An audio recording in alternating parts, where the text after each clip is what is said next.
All right, and we're back here on another special Couch Coach Live, the ninth annual preview. We got our guy Jake the Snake. What's going on, Jake? What's going on, man? Appreciate you bringing me on here today. Yes, indeed. And Jake is here. He'll be doing the LA Chargers preview. I'm glad, I didn't slip up this time. I know last, when you came on the pod in September, I was like, I mentioned another city, but now it's the LA Chargers. It's official.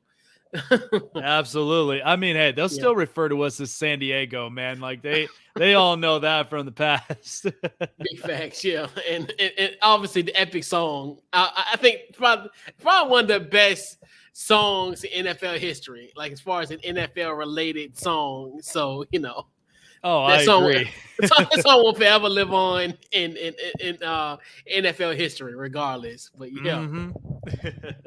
So our 2022 preview continues with the LA Chargers, and we are powered by the good folks at Goalie. Head over to Goalie, use our promo code CouchCoach, get yourself 10% off at checkout. So, like many other teams in the National Football League, a very interesting offseason to say the least. Also, your thoughts on the offseason, and then also your team biggest acquisition. Some may say Khalil Mack, but also just your thoughts on the offseason.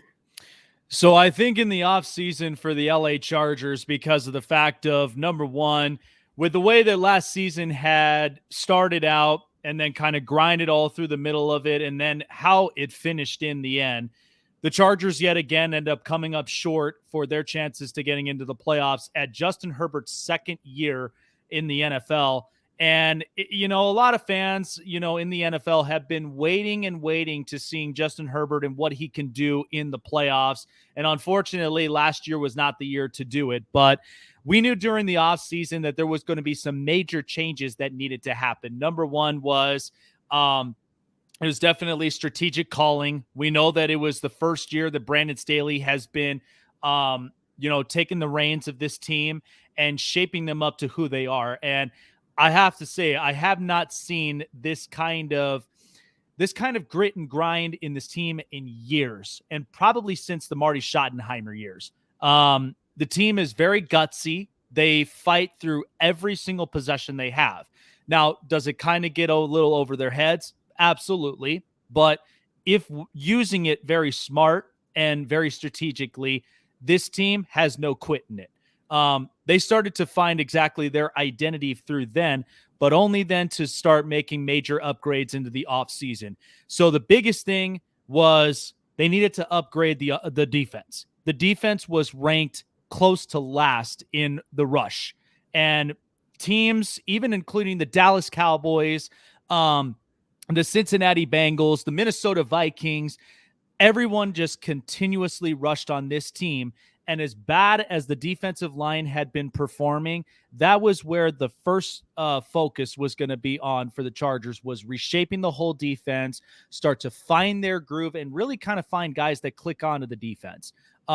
Offensively, the team never really took a step back. I mean, this was a team that, going from Shane Steichen, they were at least second in the offense from the year prior. But then this past offense, once Joe Lombardi ended up taking on this offense, they ended up saying ranked 7th, if not 8th in the NFL. So they still have a very competitive offense. And one of the biggest things that they needed to do was, number one, re-signing Mike Williams. He had a monster season last year and was very, he was the main focus that the Chargers needed to get done, because finally in a healthy offseason, and I tell you one thing, I do believe in superstition. And the fact that his dreads got cut and he's just fresh, renewed, he then looked like a completely different player.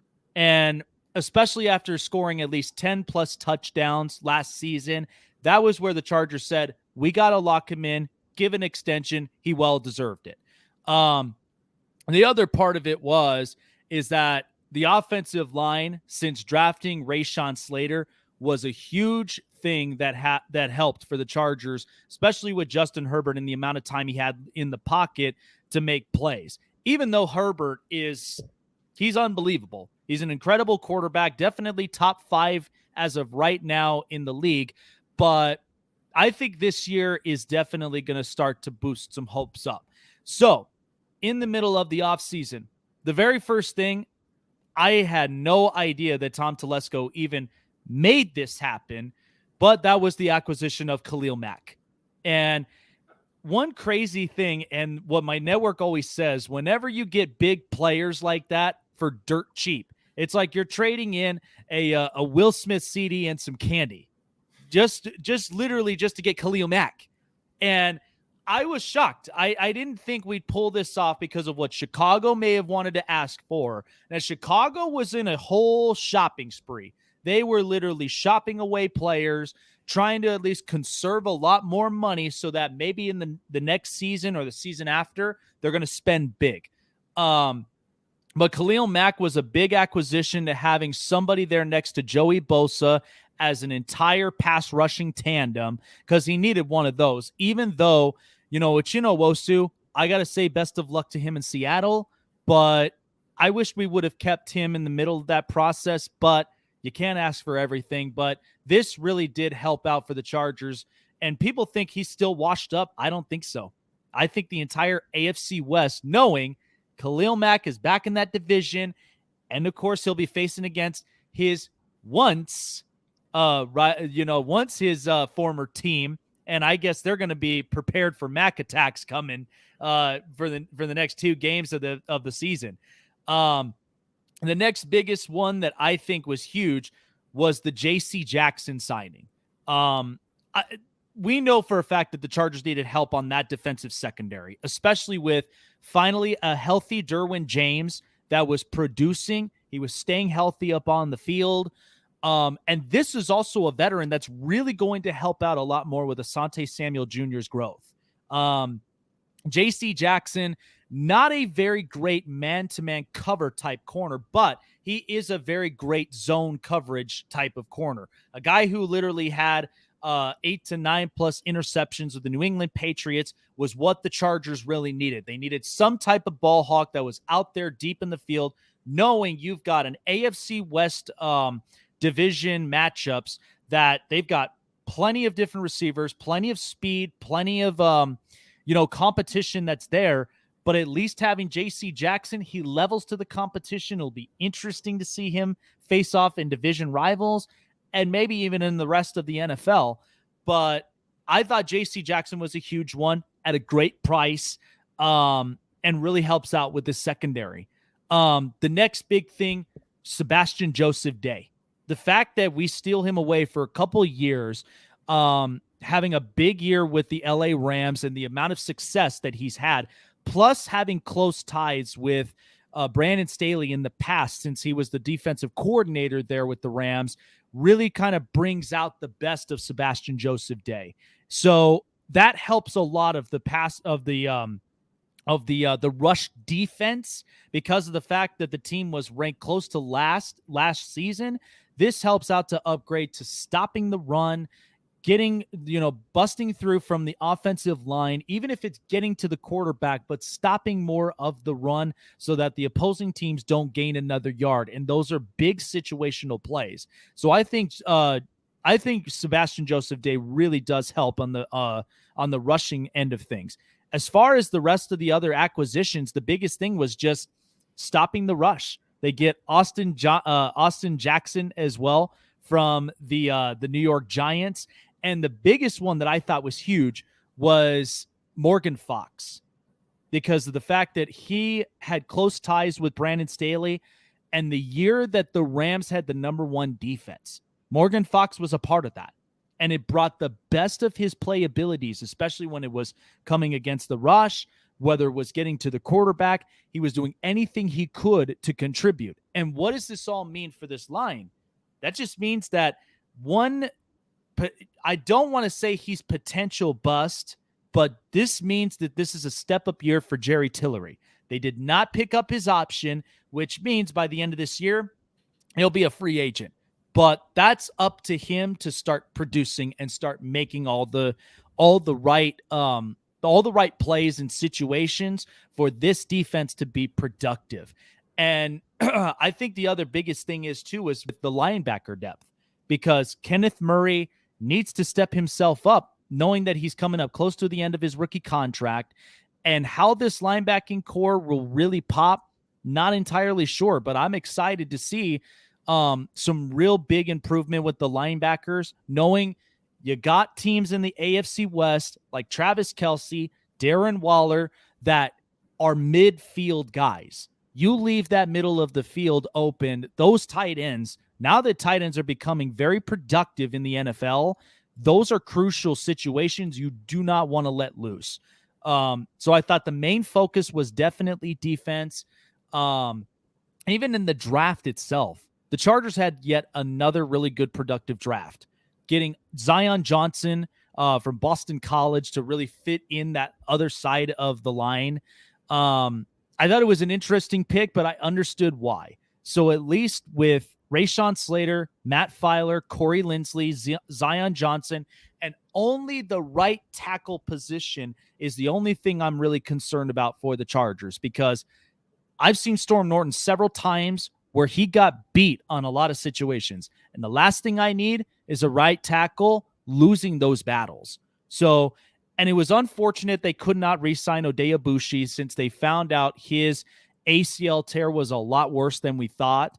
But I still would think maybe the Chargers at some point might give him some kind of team discount deal, but that just depends. He's taken an entire year off to recover, and maybe the Chargers might hit him back up again.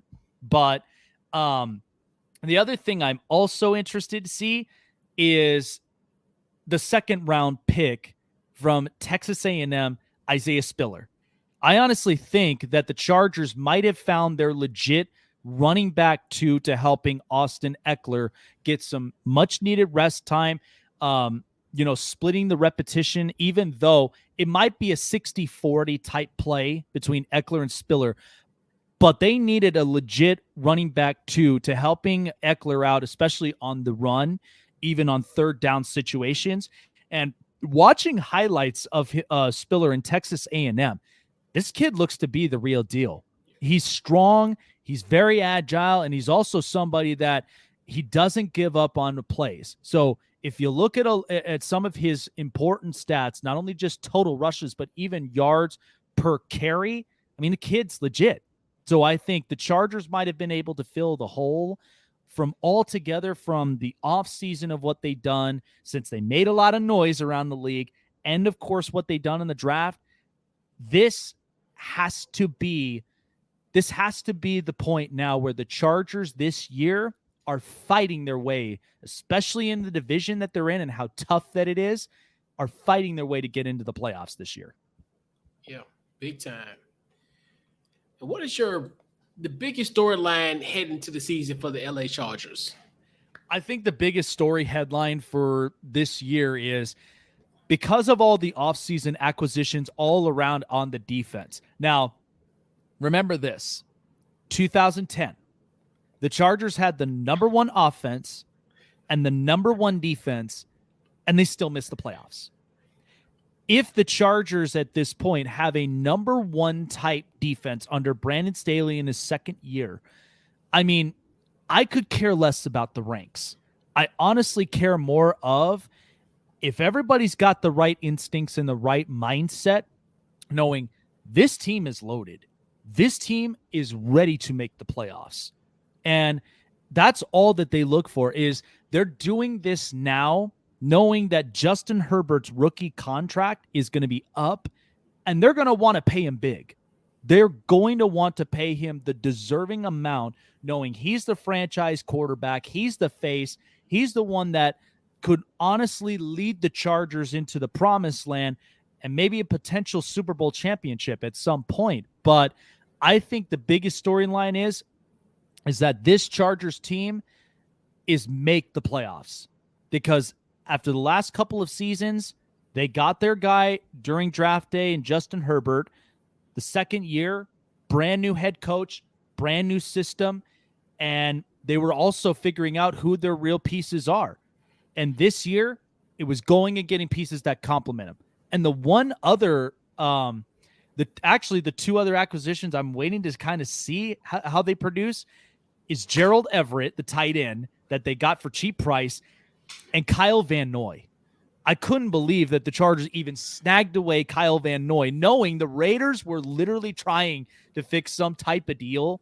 But from a mixture of veterans to young talent that they're growing, they're trying to produce, and they're building upon this franchise, I think this is the biggest thing that the Chargers have ever had to deal with in the last couple of years. So I think making the playoffs is going to be the biggest storyline heading into the season.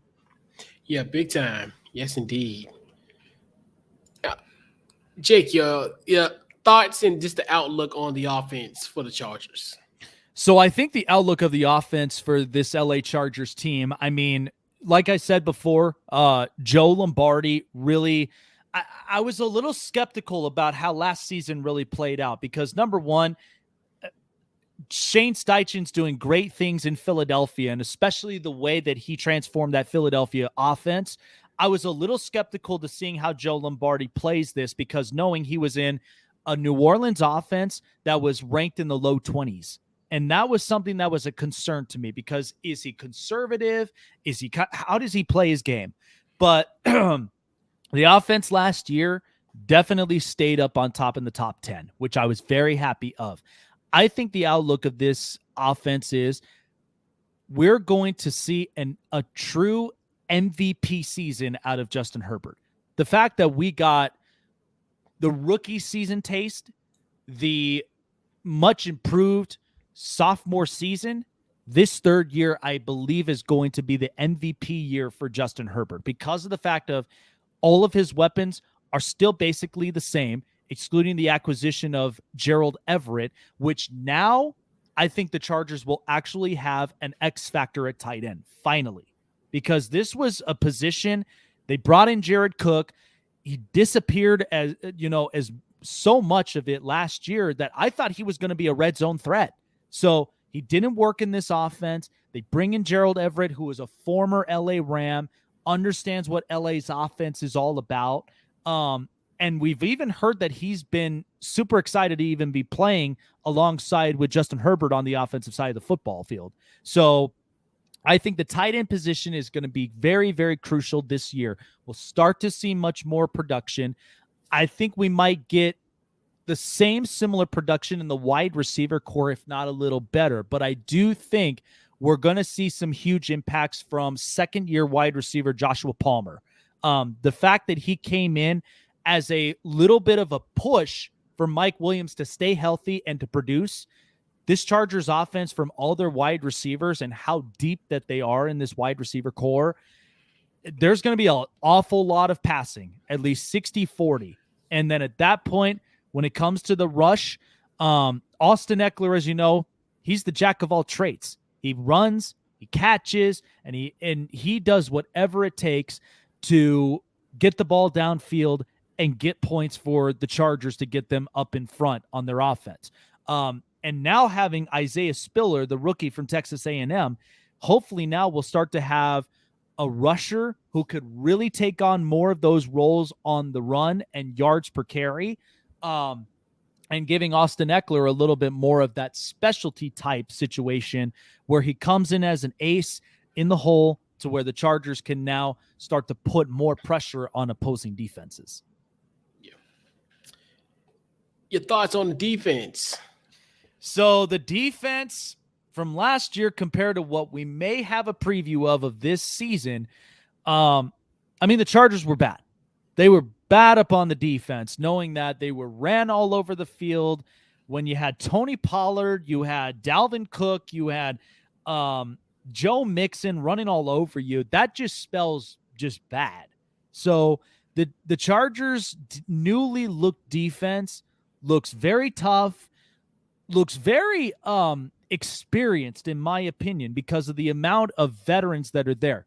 Joey Bosa, Khalil Mack, Kyle Van Noy, J.C. Jackson, all these guys, and even Derwin James.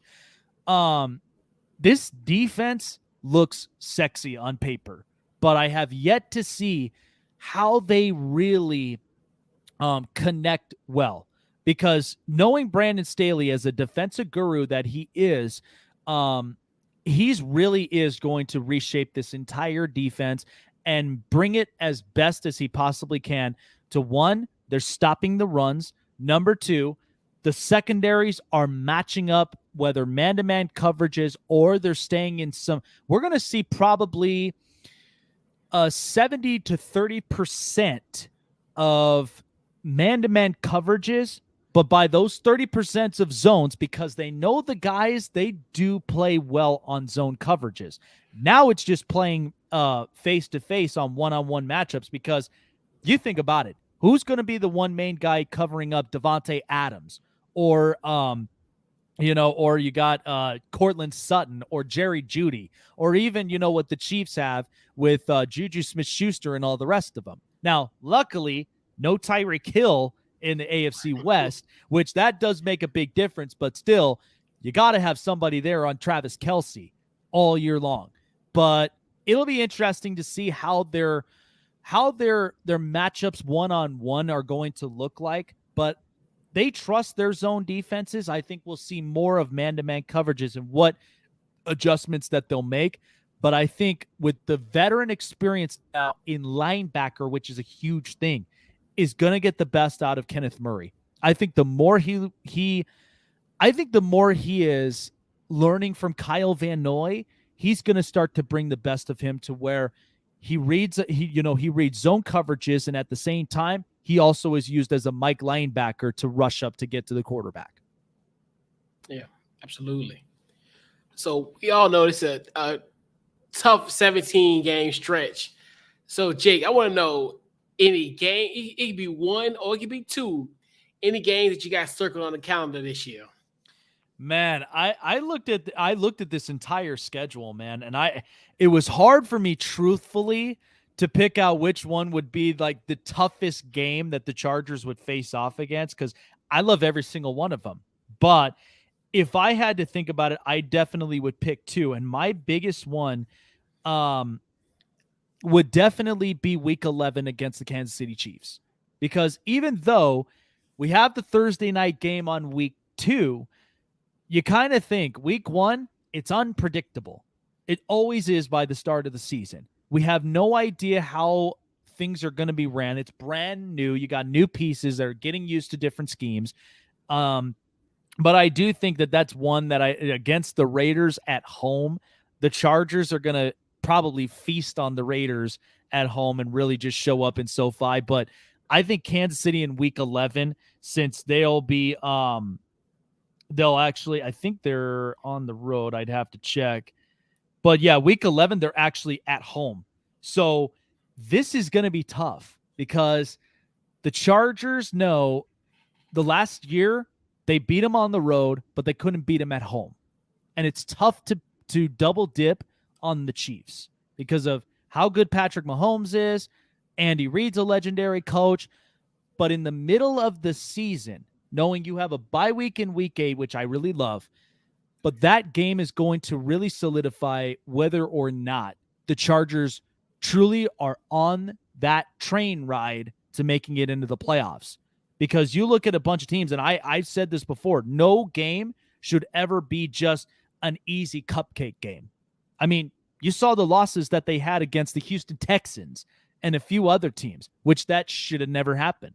So Kansas City on Week 11 is definitely a tough one for me. And I think the interesting one I think the other toughest one, the LA Rams, Week 17, the Battle of LA. Because knowing, who knows if it's quite possible if we have an LA Super Bowl between the Rams and the Chargers, that would be interesting. But I think having a Battle of LA type, you've got Sean McVay against his former DC cohort, Brandon Staley. I mean, that's a great matchup from there. And you're looking at two LA teams that they've spent money, because the fact that the Rams go and get Allen Robinson and Bobby Wagner and a couple of others, and they re-signed all of their big pieces, I think that's going to be a very, very interesting game. We're going to see high amounts of offense there, but we might actually see some tough defensive plays as well. So Chiefs Week 11 and the Rams Week 17. I think those are definitely the two games I got circled right there on my calendar.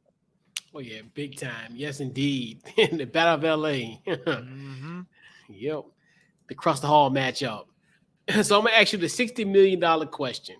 So in 2022, the LA Chargers will finish. My biggest prediction with this, because looking at all of the games throughout the schedule and the chance to honestly make the playoffs, my record prediction this year, and I have not been fully accurate on in the last 2 seasons, and I looked embarrassing about it.